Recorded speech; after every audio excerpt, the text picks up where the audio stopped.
Kegiatan presentasi laporan akhir rencana tata detail tata ruang kawasan strategis ekonomi yang berlangsung di Naca Cafe dihadiri oleh Wali Kota Haji Martin Taha SEMFDev dan Ketua DPRD Kota Gorontalo Fedrianto Konio.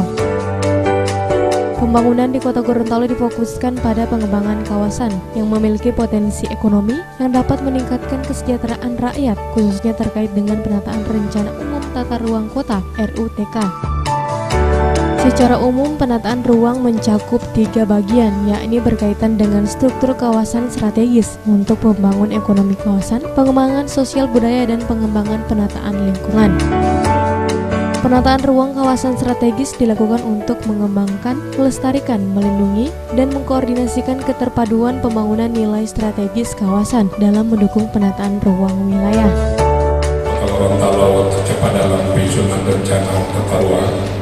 Ada program-program lainnya, termasuk P2K ini merupakan bagian daripada supporting dari pemerintah pusat atas respek Kota Gorontalo cepat dalam menyusun rencana umum tata ruang kota.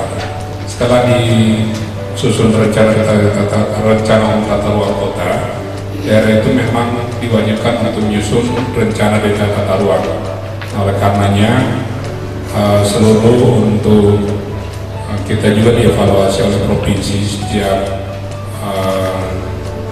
tindak lanjut daripada rencana tata ruang. Dokumen rencana detail tata ruang kawasan strategis ini merupakan salah satu dokumen perencanaan yang sangat dibutuhkan oleh Kota Gorontalo sebagai dasar dalam upaya pengaturan dan pengendalian pemanfaatan ruang yang akhir-akhir ini intensitasnya makin meningkat seiring dengan peningkatan aktivitas ekonomi Gorontalo.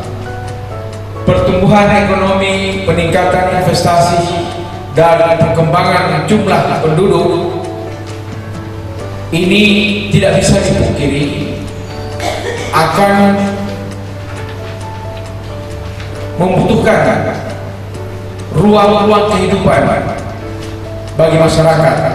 Maka oleh karena itu ruang harus diatur, harus ditata sehingga tidak menimbulkan kesemrautan.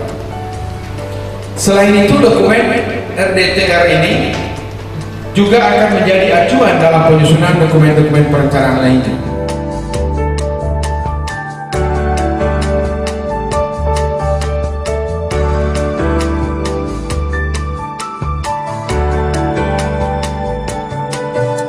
Tim Liputan Advertorial Mimosa TV.